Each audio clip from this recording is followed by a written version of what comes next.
Now turn to Part 1. Part 1. You will hear a woman phoning to ask about a summer cycling camp for her young son, who is called Charlie. First, you have some time to look at questions 1 to 5.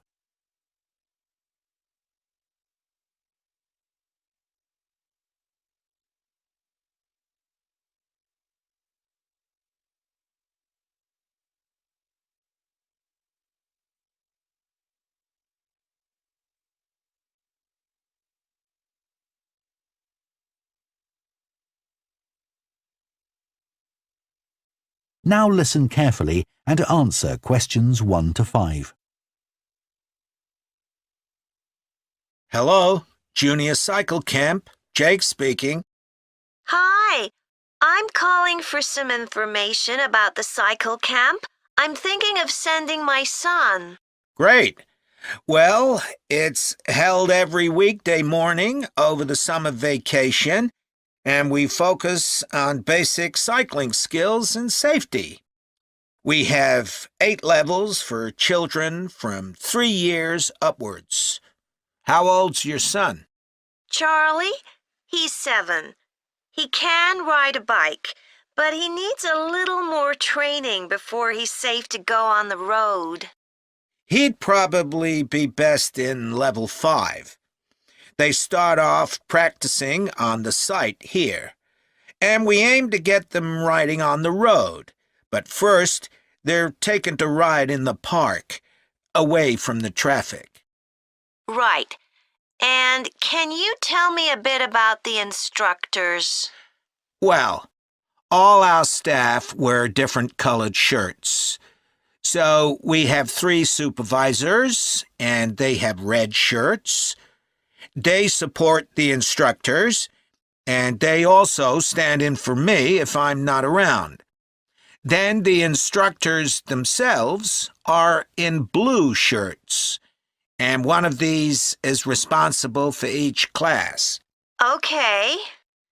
In order to be accepted, all our instructors have to submit a reference from someone who's seen them work with children.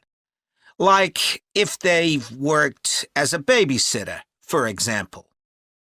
Then they have to complete our training course, including how to do lesson plans and generally care for the well-being of the kids in their class. They do a great job, I have to say. Right. And tell me a bit about the classes. What size will Charlie's class be? We have a limit of 8 children in each class, so their instructor really gets to know them well. They're out riding most of the time, but they have quiet times too, where their instructor might tell them a story that's got something to do with cycling, or get them to play a game together. It's a lot of fun. It must be. Now, what happens if there's rain? Do the classes still run? Oh, yes. We don't let that put us off. We just put on our waterproofs and keep cycling. Before you hear the rest of the conversation, you have some time to look at questions 6 to 10.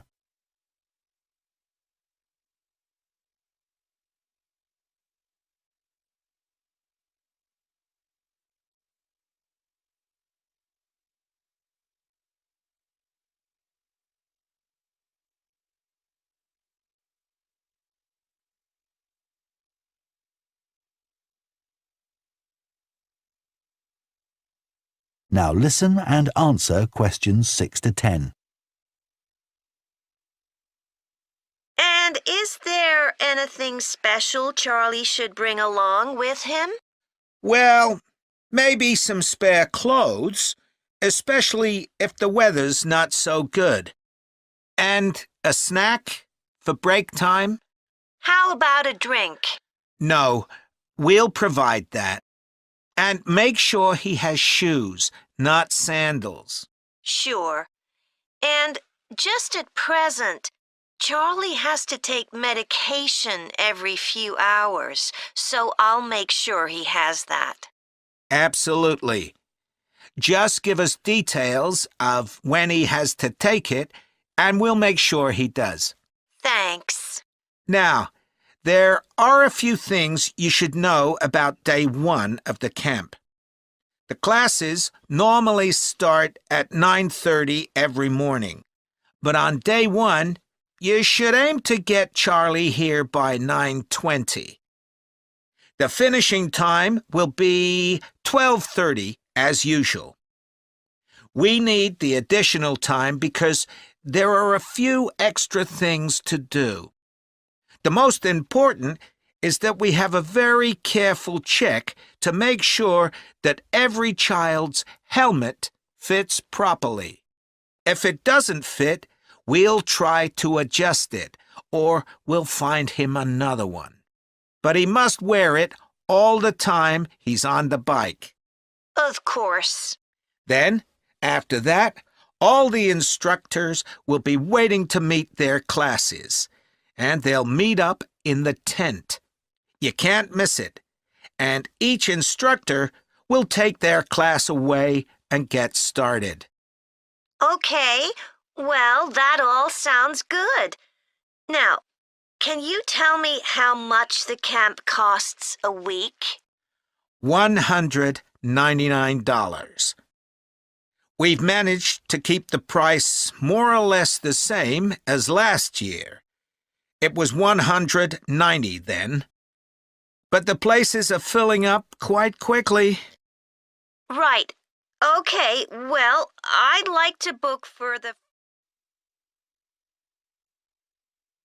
That is the end of part 1. You now have half a minute to check your answers to part 1.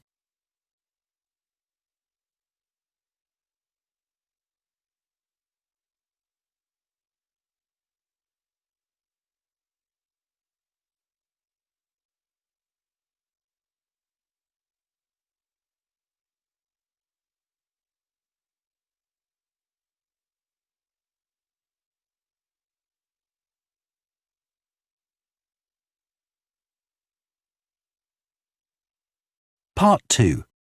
You will hear a recruitment officer called Megan Baker giving a talk at a jobs fair about opportunities for those interested in the food and agriculture sectors. First, you have some time to look at questions 11 to 14.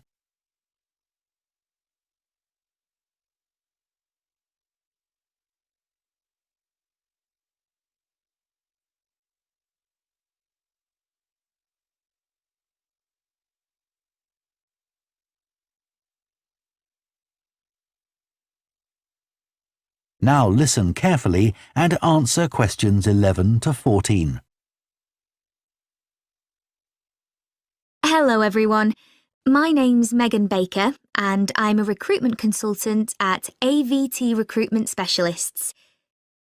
Now, our company specialises in positions that involve working in the agriculture and horticulture sectors, so that's fresh food production, garden and park maintenance and so on.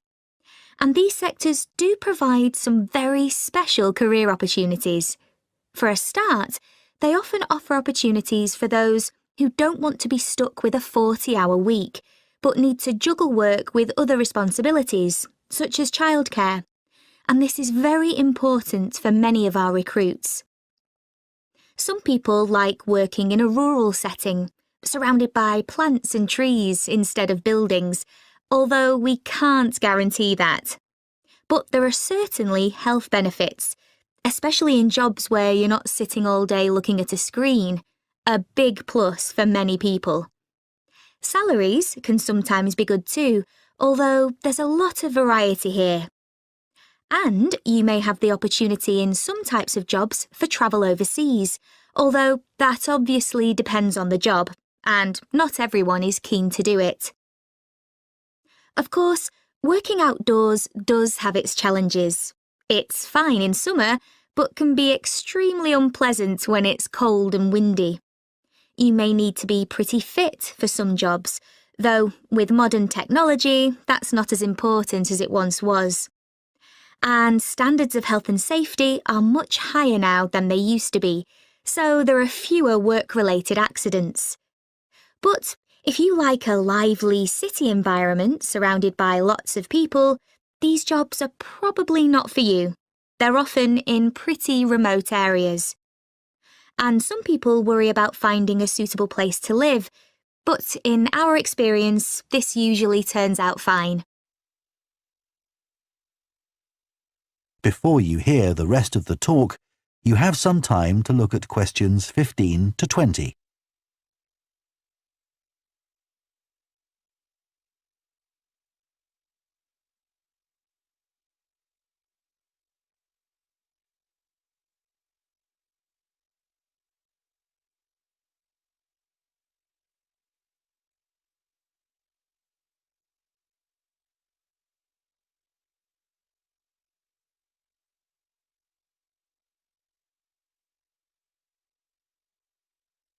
Now listen and answer questions 15 to 20. Now, let me tell you about some of the exciting jobs that we have on our books right now. One is for a fresh food commercial manager. Our client here is a very large fresh food producer, supplying a range of top supermarkets. They operate in a very fast-paced environment with low profit margins. The staff there work hard, but they play hard as well. So if you've a sociable personality, this may be for you. We have an exciting post as an agronomist, advising farmers on issues such as crop nutrition, protection against pests, and the latest legislation on farming and agricultural practices. There are good opportunities for the right person to quickly make their way up the career ladder, but a deep knowledge of the agricultural sector is expected of applicants. A leading supermarket is looking for a fresh produce buyer who is available for a 12-month maternity cover contract.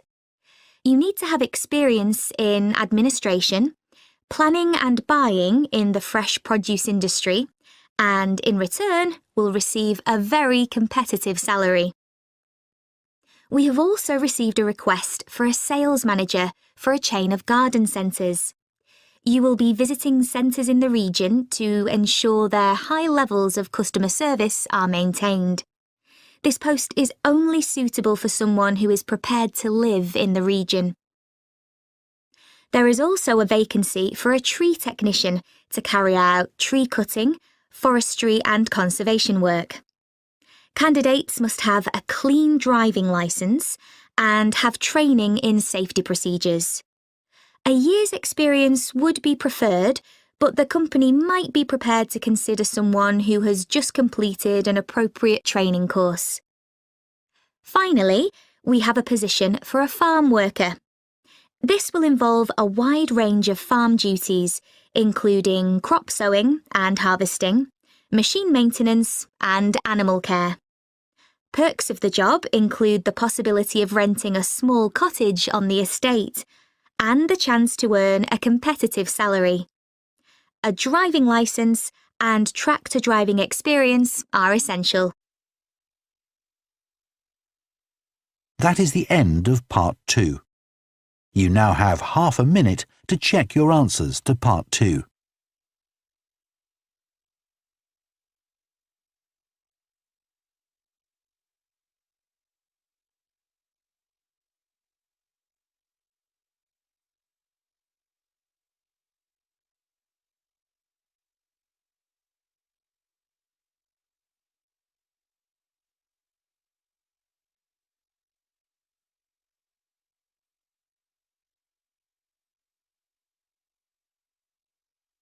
Part 3. You will hear two food science students called Adam and Rosie starting to plan their presentation on diet and obesity. First, you have some time to look at questions 21 to 24.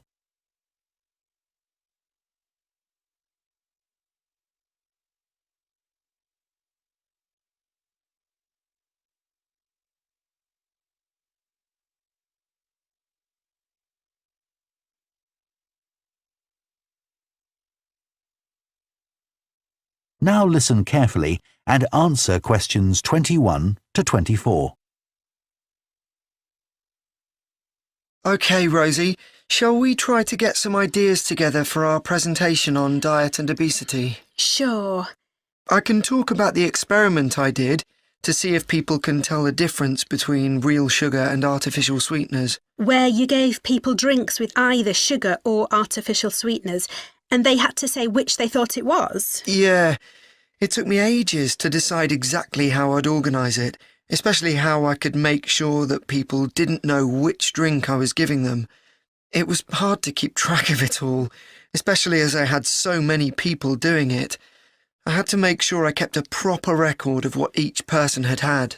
So, could most people tell the difference? Yeah, I hadn't thought that they would be able to, but most people could.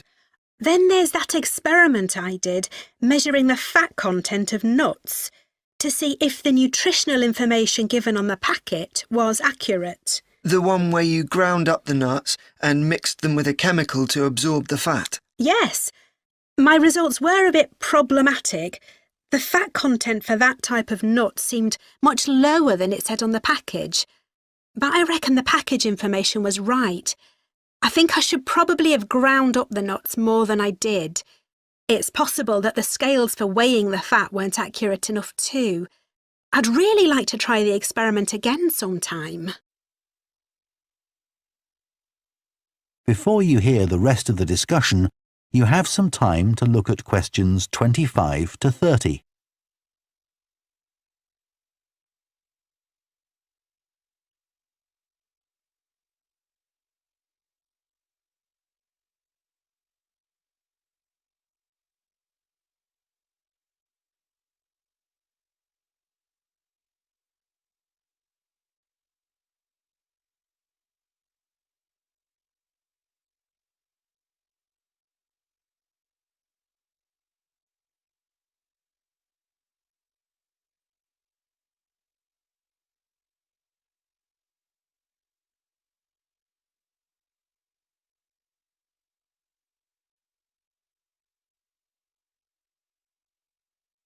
Now listen and answer questions 25 to 30.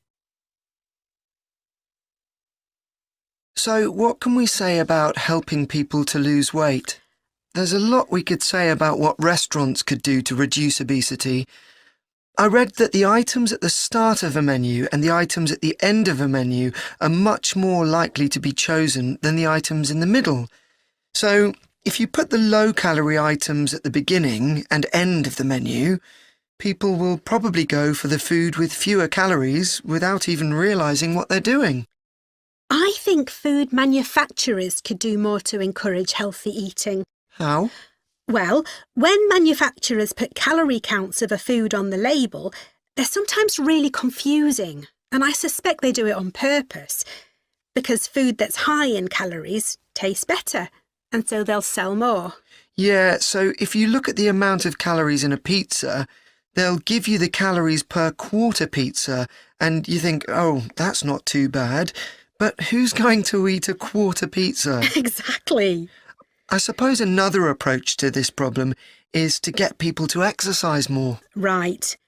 In England, the current guidelines offer at least 30 minutes of brisk walking 5 days a week. Now, when you ask them, about 40% of men and 30% of women say they do this. But when you objectively measure the amount of walking they do with motion sensors, you find that only 6% of men and 4% of women do the recommended amount of exercise. So you can see why obesity is growing. So how can people be encouraged to take more exercise? Well, for example, think of the location of stairs in a train station. If people reach the stairs before they reach the escalator when they're leaving the station, they're more likely to take the stairs. And if you increase the width of the stairs, you'll get more people using them at the same time. It's an unconscious process and influenced by minor modifications in their environment. Right. And it might not be a big change, but if it happens every day, it all adds up. Yes, But actually, I'm not sure if we should be talking about exercise in our presentation. Well, we've done quite a bit of reading about it. I know, but it's going to mean we have a very wide focus. And our tutor did say that we need to focus on causes and solutions in terms of nutrition. Oh, I suppose so. And we've got plenty of information about that. OK, well, that will be simpler. So, what shall we do now? We've still got half an hour before our next lecture. Let's think about what we're going to include and what will go where. Then we can decide what slides we need. OK, fine. That is the end of Part 3. You now have half a minute to check your answers to Part 3.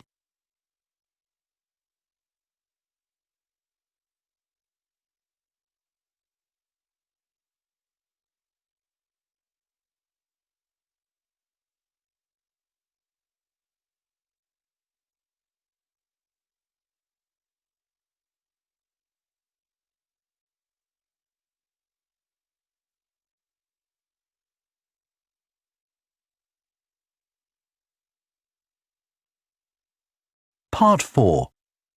You will hear a lecturer on a fashion design course introducing the subject of hand knitting, which involves making things like woolen jumpers and scarves. First, you have some time to look at questions 31 to 40.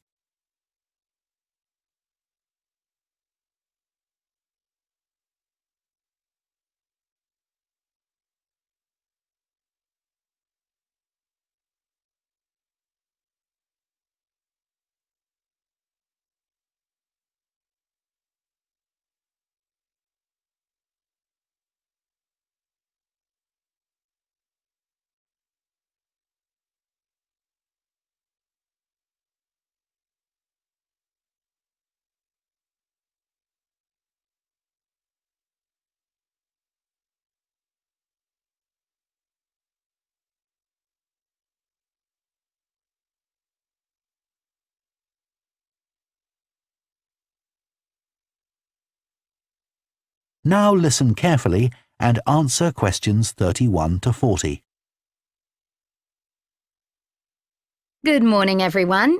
So today we're going to look at an important creative activity, and that's hand knitting. Ancient knitted garments have been found in many different countries, showing that knitting is a global activity with a long history. When someone says the word knitting, we might well picture an elderly person, a grandmother perhaps, sitting by the fire knitting garments for themselves or other members of the family. It's a homely image, but one that may lead you to feel that knitting is an activity of the past. And indeed, during the previous decade, it was one of the skills that was predicted to vanish from everyday life.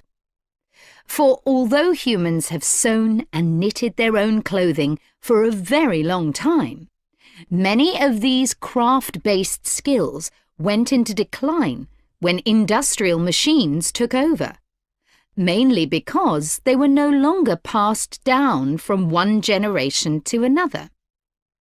However, that's all changing, and interest in knitting classes, in many countries, is actually rising, as more and more people are seeking formal instruction in the skill. With that trend, we're also seeing an increase in the sales figures for knitting equipment. So, why do people want to be taught to knit at a time when a machine can readily do the job for them? The answer is that knitting, as a handicraft, has numerous benefits for those doing it. Let's consider what some of these might be. While many people knitted garments in the past because they couldn't afford to buy clothes, it's still true today that knitting can be helpful if you're experiencing economic hardship. If you have several children who all need warm winter clothes, knitting may save you a lot of money. and the results of knitting your own clothes can be very rewarding, even though the skills you need to get going are really quite basic and the financial outlay is minimal. But the more significant benefits in today's world are to do with well-being. In a world where it's estimated that we spend up to 9 hours a day online, doing something with our hands that is craft-based makes us feel good. It releases us from the stress of a technological, fast-paced life.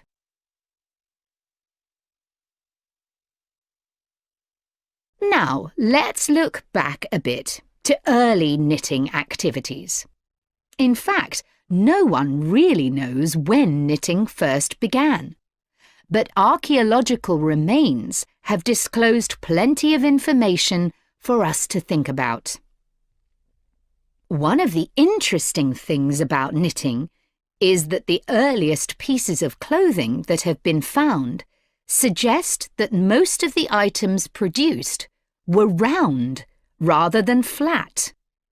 Discoveries from the 3rd and 4th centuries in Egypt show that things like socks and gloves that were needed to keep hands and feet warm were knitted in one piece using 4 or 5 needles.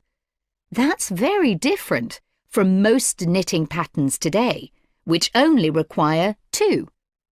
What's more, the very first needles people used were hand-carved out of wood and other natural materials, like bone, whereas today's needles are largely made of steel or plastic and make that characteristic clicking sound when someone's using them. Ancient people knitted using yarns made from linen, hemp, cotton and wool, and these were often very rough on the skin. The spinning wheel, which allowed people to make finer yarns and produce much greater quantities of them, led to the dominance of wool in the knitting industry, often favoured for its warmth.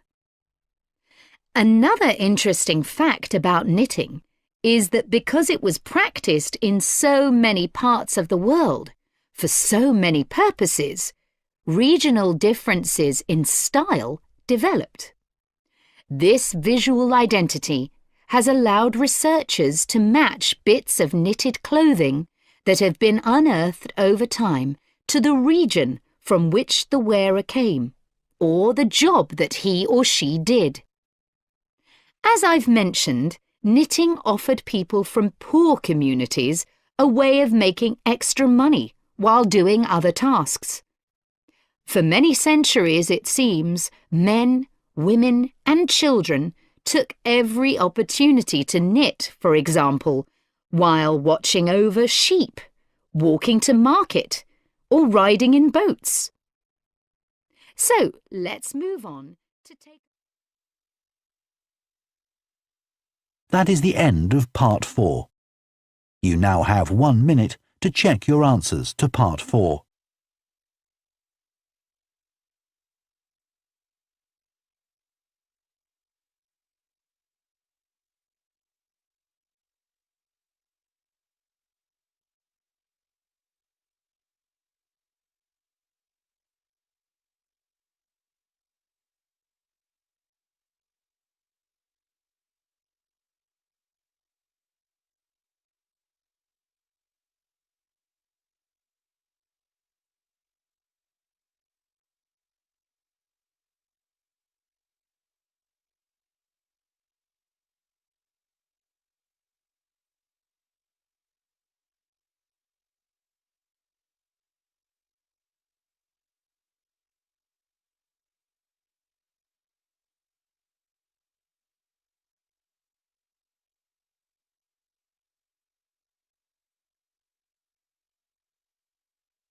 That is the end of the listening test.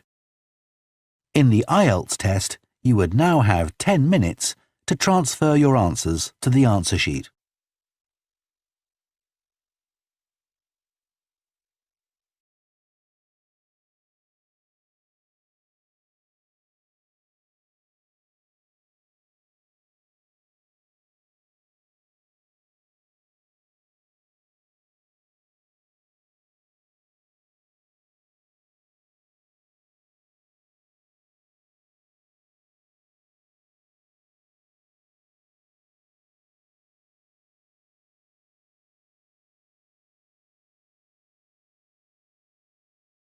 In the Ielts test, you would now have 10 minutes to transfer your answers to the answer sheet.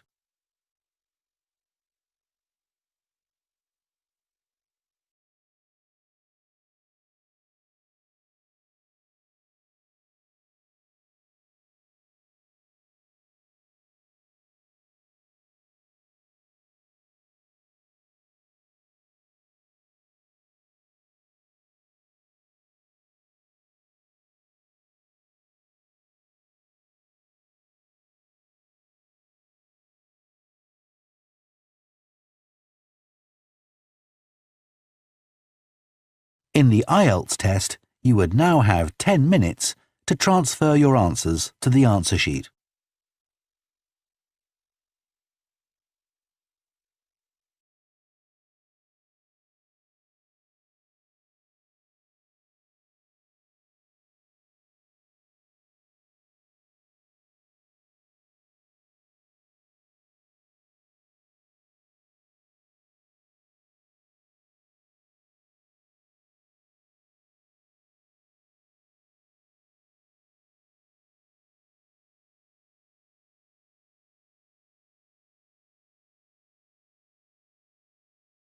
In the Ielts test, you would now have 10 minutes to transfer your answers to the answer sheet.